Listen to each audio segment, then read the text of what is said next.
This is Marissa Lenti, and you are about to watch a Dicejunkies gameplay video. This is BloodX, and welcome to another Dicejunkies gameplay video. As always, we hope you enjoy it.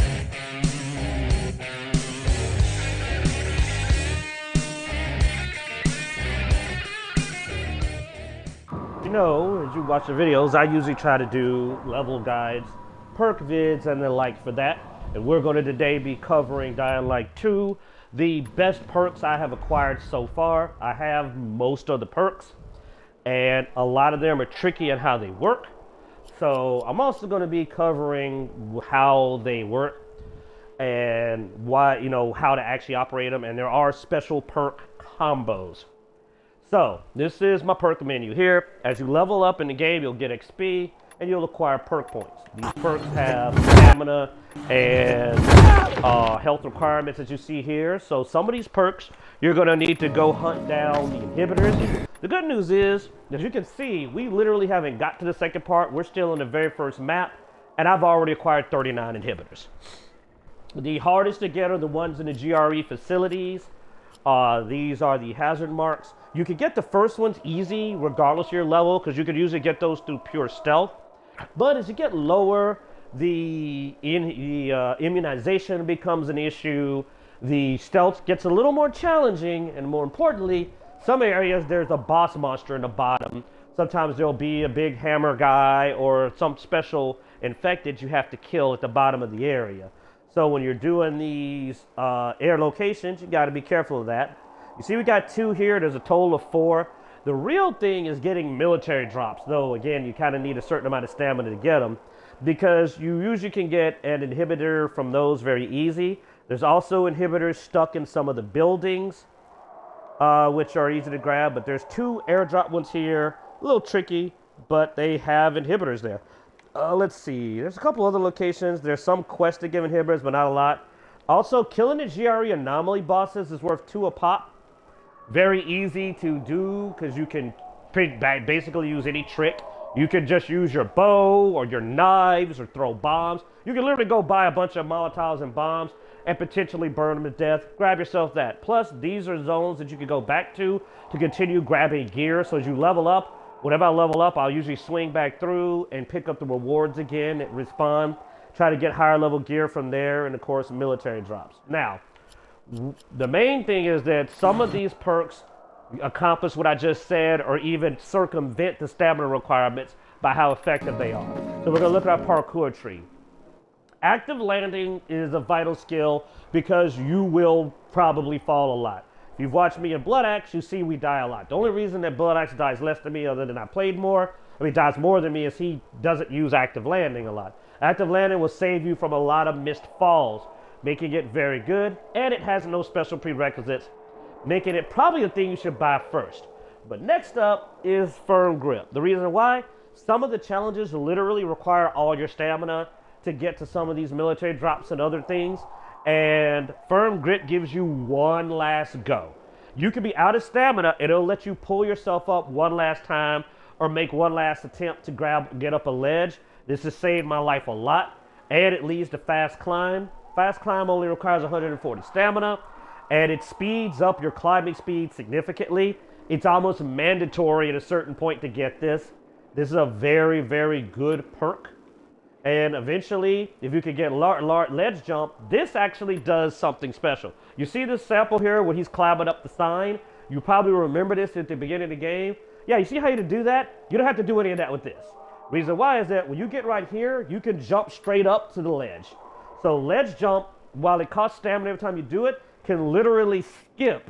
You see he's leaping several steps up. If you're watching that, look, 1, 2, he has to go up each one. He's jumping up 2. Ledge jump can allow you to skip some of the climbing upwards or to get up things you can't normally, but it is a 200 stamina, but it's 200 stamina that will greatly speed up your movement. It's only probably beat out by a few others for what it can pull off for skipping sections and getting up faster. Sleek Runner speeds up your ability when you're running and mantling over things.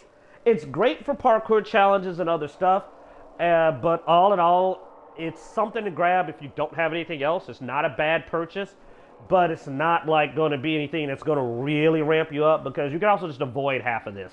Like, you know, usually you can literally run around. Like, you could have ran around the right side of that as you see in the picture.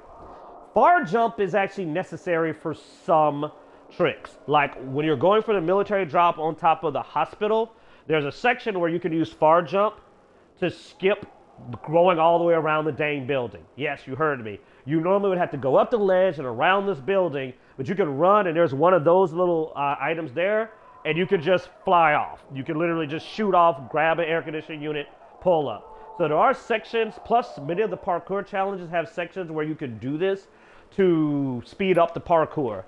Double jump that's actually the section right there. That's actually a section. They're showing it to you. Double jump allows you to, instead of hitting left bumper, only when mantling over something like that. This is important. Double jump's not a real double jump. It's only when you're mantling over an object.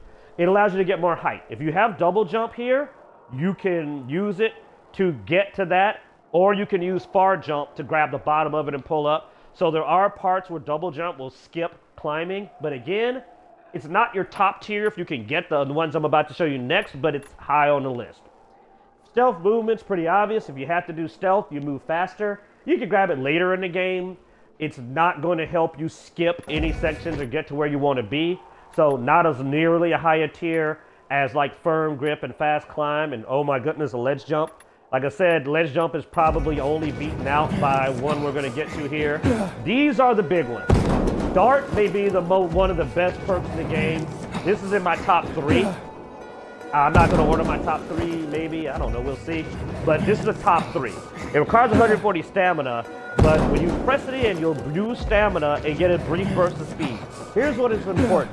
When you are in that burst of speed, you notice how he's swinging his arms. You get an insanely long distance jump. This jump is very far and is almost mandatory for chases and parkour challenges. You will not get a good score without this. This is probably the essential. On the flip side, dash is nice. It gives you a slightly longer run, but here's the problem with dash. To get this burst, you really need to hit the stick right before you jump. Otherwise, like you'll see, if you watch our videos, you'll see us die a lot. Is because the burst of speed, the window to do the long jump ended, so you did a short jump off a ledge.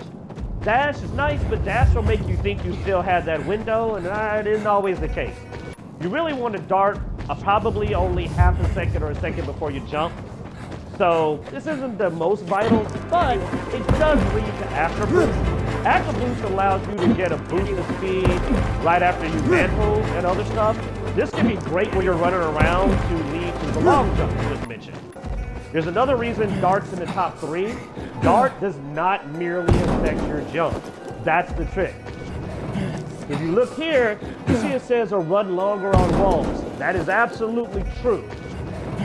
When you get the most powerful perk in the game for parkour probably, and then we're going to get to it in a sec, then dart is easily necessary because it allows wall run, which is normally very short, to get a large amount of boost up the wall. And when you combine it with the other perk for that tree, I've scaled up sheer walls for a massive distance and skipped entire climbing challenges. Oh, you're supposed to go over here, there, and there to get up this wall. Wall run with dart, jump, wall jump, boom, I'm up the wall. I skipped that whole part. I mean, Bloodx has been playing with me and seen me skip whole sections of climbing difficulties with this. Even get up windmills that I'm not supposed to be able to easily defeat with my level of stamina because you circumvent a lot of the challenges. So dart may be, like, if not the most important, it's the big support for the really best ones. You see I have enemy jump. Enemy jump's tricky to get sometimes to do what you want because you have to dash at an enemy and then hit it. So you got to get it timed right. And like an idiot, I keep forgetting to dart before I do it. So that's really my fault. But you see it gets massive height. And honestly, if I couldn't tell, sometimes it feels like I trigger double jump or far jump off of their heads too. I don't know if that counts as a mantling. But I've gotten like really bigger height than he's getting. You saw that height he got? Well, if I hit right bumper twice, I would have got to dang near like that second level of that building or higher. So I think double jump may count this action. This is why I said there's combos. May count this action for these. I've definitely done a far jump off a zombie. And I've double jumped off a zombie. So this is nice because you could use a zombie to just skip, again, challenges. There was a ladder that you had to, like, wall run to get to. At least that's what it appeared. And I didn't have wall run, but I had enemy jump and double jump. I double jumped to it and skipped up, like, you know, again, a part. Tic-tac is necessary for some sections. And that's why, like I said, the top 3 is a harsh one. Dart's important. It has to be in the top 3. Tic-tac doesn't get in the top 3 by itself, only because it's necessary to get to the others. So you got to get it anyway. But it's probably number 4, because the top 2 are right here. Tic-tac allows you to run around walls. If you're dashing, of course, again, you run longer, you get further. And there's mandatory challenges, like literally areas where it's like, I don't know how you're supposed to do this without tic-tac. But here, what was nice about tic-tac is tic-tac can roll into wall jump and other tricks and save you a lot of time, but wall run is the king. As you see, he ran up the wall. Wall run allows you to come on the wall, hit and press an RB, and you'll run up the wall a distance. Now, by itself, sucks. I mean, it helps. It gets a little distance, but as you see, it's not a whole lot. But it is fast, because he got up there, got there pretty quick. But with Dart, you run a significant distance up a wall. And that is just like what it's for. You run a significant distance up the wall and can use it to get to ledges. And because it's a run up a wall that's pretty fast with Dart, it's actually faster than jumping half the time. Allows you to reach ledges you couldn't normally reach. It's possibly the most vital. Honestly, it's like I said, 1 and 2, but I can't, because you have to get to this, I can't tell you which one's 1 and 2 because they're really a combo. Because wall run jump is crazy. You saw that, how he got all the way up that wall, and that's like him, and you saw that he skipped the whole platform. Wall jump allows you at the top of the run to press RB and hold it again, and he'll do a little jump up further. Lifesaver skips entire running challenges, allows you to access areas you can't normally access. For example, I'm gonna give you a quick sign. You saw this, right? Okay. Well, when you jump here, you're supposed to go left, jump to the other air conditioner, and then go around. But as you see here, instead of doing that whole routine, he jumps here, then he uses wall run and probably wall jump to get up to the top of the roof, skip that whole circle in the building. With Dart, you cover a massive up the distance wall and jump on the end, making it like the premier parkour perk. Now note, it does require 240. That's a beast. But as soon as you can get it. If it means not leveling up your health, it might be worth it. Because here's why. This ability will allow you to get to some of the locations where you can get more inhibitors. So it can pay for itself by helping you get to more areas and snag more inhibitors. Which, of course, then allows you to just level up your health with those. Premier ability, easily one of the most important. Dart plus wall run plus wall jump is magnificent for distance and getting around. And wall run and wall jump, almost like when comboed with the tree of the firm grip, fast climb, and ledge jump, is almost all the parkour you need. Though, of course, far jump and double jump have their uses.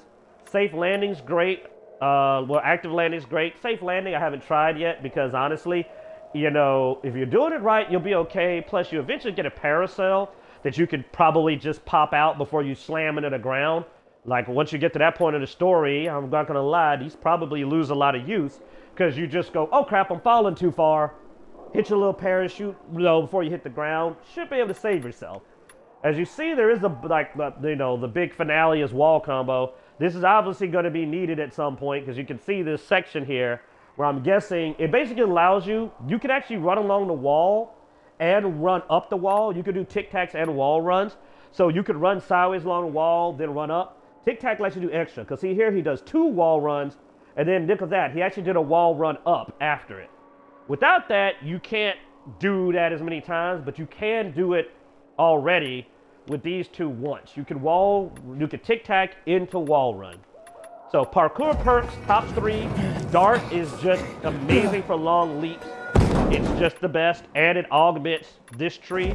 You want Dart, this tree, this tree. That's what you want. The rest can come later. but you definitely need to get Dart as soon as you meet the prerequisites. You want this early on as well, because honestly, this tree is very demanding. And until you have 200 stamina, you can grab Tic Tac just to get it out of the way. But while you're waiting to get to 200 stamina, grab Dart, start grabbing this tree. Not Tic-Toing out with Tic Tac when you have it, but grab Far Jump in there if you've got the points. But once you get the prerequisites, immediately grab these. Traversing the game becomes simple. Now for combat, me and Blood Axe went down different sets, but to me there are certain abilities in combat that don't work the way they kind of read if you don't know, which could cause you to make some bad calls. And some of them actually work with mods very differently. Vault Kick's pretty obvious. You have to get it. You're going to get that first on. Perfect Dodge, Grapple, and Grapple Throw are situational and kind of pointless. 9 times out of 10, you're going to want to just parry. But at least getting Perfect Dodge, is helpful when you dodge a power attack for slowing enemies down and kind of staggering them. So it's not terrible. And you'll get Perfect Dodges. It's very easy to do. Like, it's not hard at all to get a Perfect Dodge, so not a bad purchase on your way down, but not the top of your tree. Similarly, I have Perfect Parry because I plan to go to block and deflect projectiles, but it just increases the stagger that they're staggered, which kind of already is the case. Not a necessary purchase unless you're going down the tree. Block Charge, highly situational. It's just for being funny because they get up instantly. They do not stay down. This is very important. They get up instantly. This is only useful for when you're near a ledge to throw them off the ledge and ride them to the ground. It will, 1, make you take no falling damage. At least I haven't from nearly any height I've done it. And 2, it's hilarious and worth some combat XP to push them off the ledge and slam them to the ground. Beyond that, you can use it to interrupt maybe a power attack. Like they're coming at you with a power attack, you can try to grab them to stop it. But let's be honest, it'd be better to just dodge. So again, kind of useful. At least Grapple's very fast and good for snatching zombies and enemies that are coming at you. Which is the one thing I got to give Grapple, is it's very quick. And it will interrupt anything short of a power attack very well, making this just, honestly, useless perk. Again, block and deflect projectiles I don't have, but I will tell you that it looks like I'm starting to see higher tier human enemies now that I'm higher level. As you can see, I'm level 6. And it looks like the renegades or whatever they are may use bows a lot. So this may be important. You could just dodge, but deflecting would be even better. So I'm assuming that I've started to see those enemies. Now, this tree, air kick is okay. The main trick of air kick is it can be used to kind of cheat.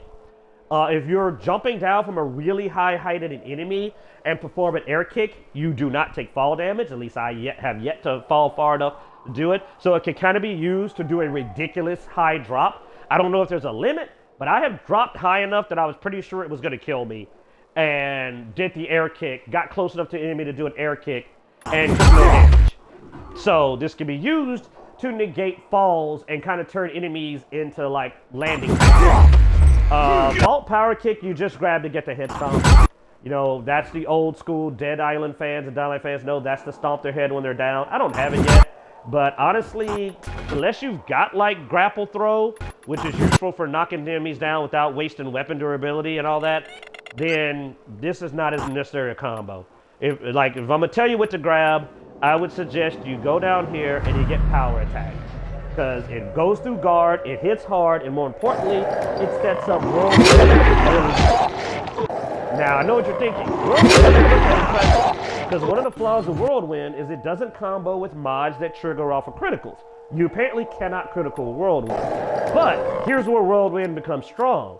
If you have a very specific mod, which is the mod called Voltage or other mods that trigger by holding down RT to do a power attack, these mods specifically, I'll show it to you real quick. These mods specifically require you to get several hits, as you can see there, and then when you've gotten enough hits to charge it up, I've leveled this up so it requires a bit fewer hits, you can hold down and do a power attack. Well, I found out that this appears to trigger when you do a whirlwind.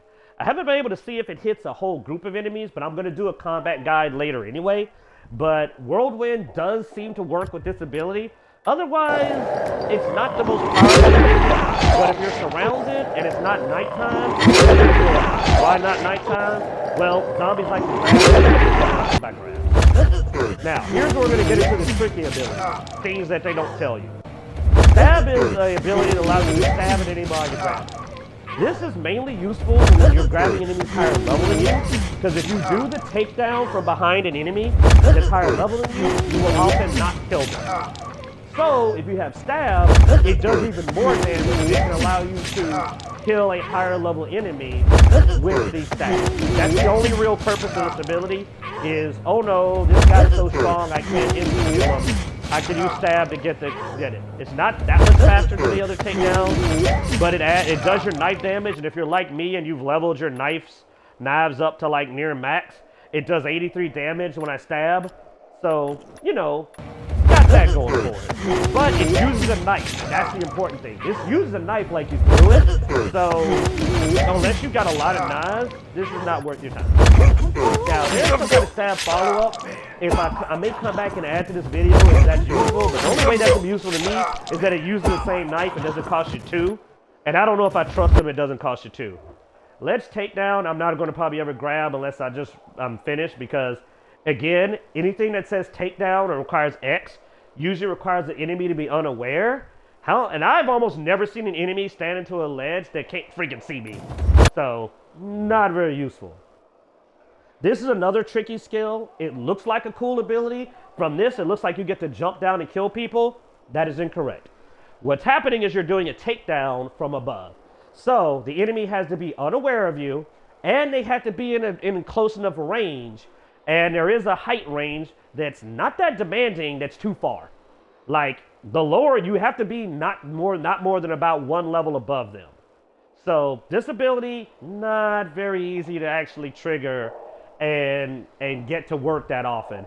It's, you know, I really was disappointed in the purchase of it.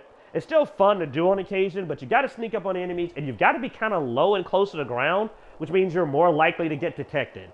So, not a fan. Like I said, some of the best combat abilities really are drop kick. I know I skipped it. That's because, you know, I like to wait till the end to get the best one. Drop kick's number 1. Doesn't use your weapon's energy. Hits incredibly hard. Knocks enemies flying. Now, it does have a recovery where you have to get up, and it does push you forward a bit, so be careful with ledges. But it is insanely useful. And it works on human bosses so far. Most of the human bosses I've fought were completely devastated with this move. You'll watch me drop kick people alongside Blood Axe. This is a top tier ability. Get it as soon as possible. It's the main reason you grab air kick, other than using air kick to land and kind of cheat, and later on getting head stomp, because hey, if an enemy's down, you might as well insta-kill him. You know what I'm saying? Like, you know, it doesn't get much better than that. But drop kick, Whirlwind is one of the best in the game I've seen. God, with grapple being pretty nice, but number 1 is drop kick. Gets a little harder with Whirlwind, probably number 2. And weirdly enough, I'd probably say number 3 is grapple because of its speed. It's really easy when an enemy's coming in and you don't have to time it at all. Like, the option to grapple has a much bigger window to do up the attack than parry. And when you think about that, that's pretty good. It's got a really big window to do it. It staggers them, allows you to follow up. It's just really, really better than parrying most of the time. You might as well use grapple.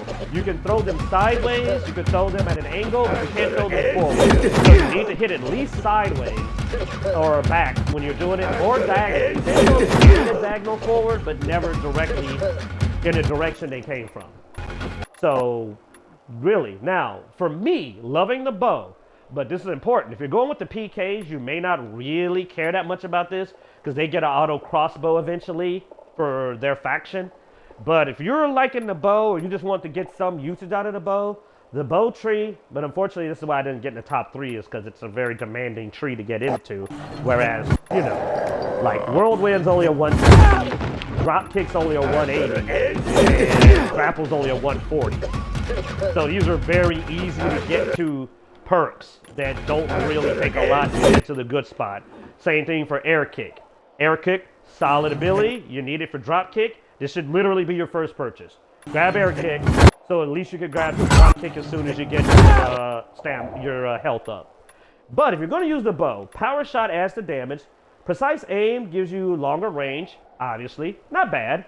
You know, see a little further, but the main reason is to go on this tree is you get power shot that just makes you do more damage when you're in that mode. And then serial shot. Serial shot allows you to target several enemies. So you can quickly sweep them while you're in the aim mode and fire and shoot 3. I've used this to clear out multiple zombies at once. This is very useful for ambushing military sites and other locations because you could quickly kill 3 zombies before they know you're there. If you could kill them in one shot, even better. There is a thing to know though. This makes you start to do the targeting automatically. So if you want to do things like shoot for the head, you have to not go into aim mode, or else you can't actually shoot for the head because it'll do the targeting 9 times out of 10. And the targeting shot shoots for the chest. Now, of course, if you're above them like this, not a problem because it shoots for center mass. It'll still hit them in the head. But this is a powerful ability for getting use out of the bow. You'll find a lot of arrows later on. And you could just go sweep, kill 3 enemies, sweep, kill 3 enemies, sweep, kill 3 enemies. I mean, I don't know if there's guns in this game, but I don't know if I even want them because this is really good. Like this is a great one if you want to just get some use out of even having a bow. Even if you don't like the bow, once you get this ability, it's a great way to burn through the arrows. And there are elemental arrows that do different effects. Firing off a bunch of shock arrows can lead to multiple chain shocks, which actually ups the damage a lot because each of the 3 enemies, you know, each one of those enemies will get shocked and have a chance of shocking other enemies, which would cause them to chain shock. So, nice ability, demanding, but honestly, it makes the bow really freaking good. And I believe there may be explosive arrows later, which could lead this to being like ridiculously overpowered. You probably can do all this with the crossbow as well. But like I said, if you got the auto crossbow, you might not need it. Because, I mean, there's an auto crossbow for the PKs that they get through their chain, which will probably with special bolts. They even can get special bolt recipes when you unlock it. So you probably literally won't need this. But by then, you might have already got it. But there's your top 3. You definitely want to grab your drop kick. Roll kick is really solid. And grapple is better than the parry. I mean, you see how fast it is? I mean, here's the parry. Now, it does slow everything down when you do it, which is nice. Give you a little time to think. But if you notice, like, it ain't like the parry doesn't really stun them that excessively long. But the grapple throws them into hazards, gets them grouped with each other, and it's, like I said, much wider window. It can be used on zombies when they're coming in. So, I mean, all in all, you'll probably use grapple more often than parry. I don't know if you can parry the volatiles. I know you can't grapple them, but it's a good ability. And remember, air kick, which leads into it, can be used to like BS your landings from heights by getting on an enemy. And it's got a wide window. You could just basically be looking at an enemy, start holding LB before you even get that close to them, and it'll still usually trigger. So, not bad. Just a last bonus section, vault kick. Why would you even want vault kick when you have drop kick? The main thing about vault kick is that vault kick makes you land on your feet, which does mean you can follow up. Like, whereas drop kick is on the ground. So if you have head stomp, doing a vault kick can knock an enemy down and make it easy to follow up with the head stomp. But to me, with the big window of grapple throw, it's probably easy to do grapple throw, because what they're showing there is not what that's for. Like, you'd actually be better off doing grapple, because if you notice, look how far he went with grapple. Well, what they're not showing here is that, you see how he started dropping? That wasn't him falling off the ledge. That was him being knocked down. When you do a grapple throw, they only go about a meter, and then they fall to the ground. When you do a grapple, they tend to stumble for a while. So if you want to knock them off the ledge, you're better off doing grapple. Grapple throw is, to me, exclusively for head stomp. Because it's fast, you grab him, you do that, he'll roll to the ground, you run over, stomp his head, done, you didn't waste your weapon. So this is for this. Or just to get him down in case you're giving you trouble. Like, you know, you want to knock him down and run over and hit him while he's on the ground. That's what that's for. That's not for throwing people off buildings.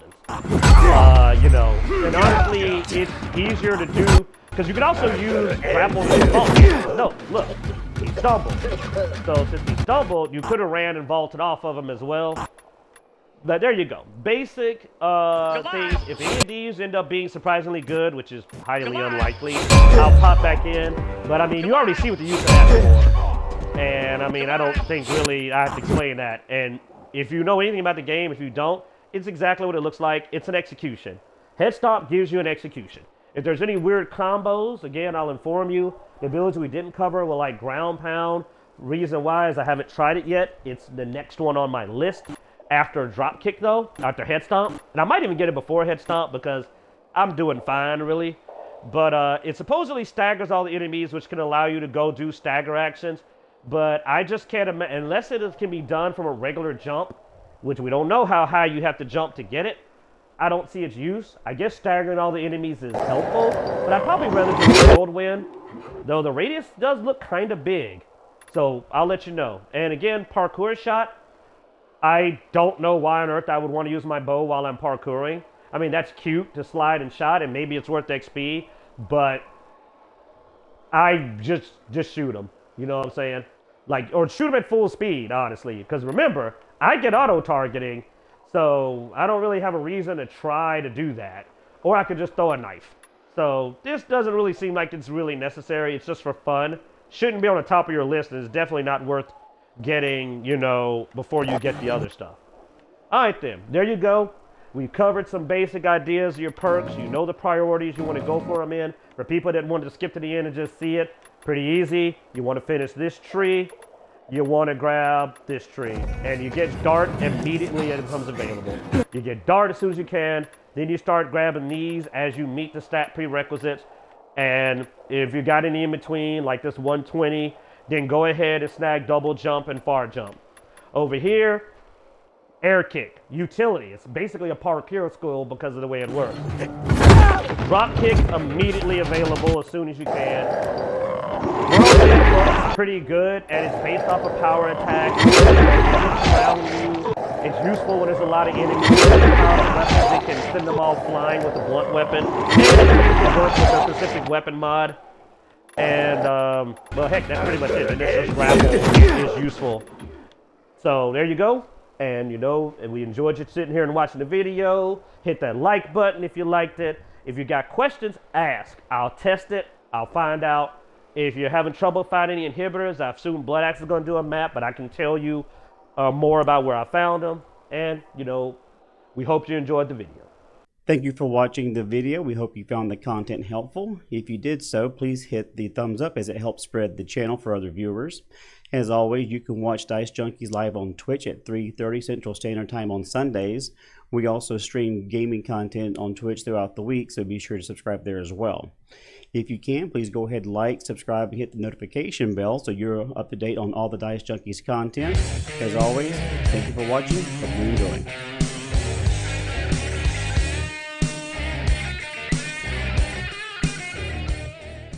They fucked my tomatoes up!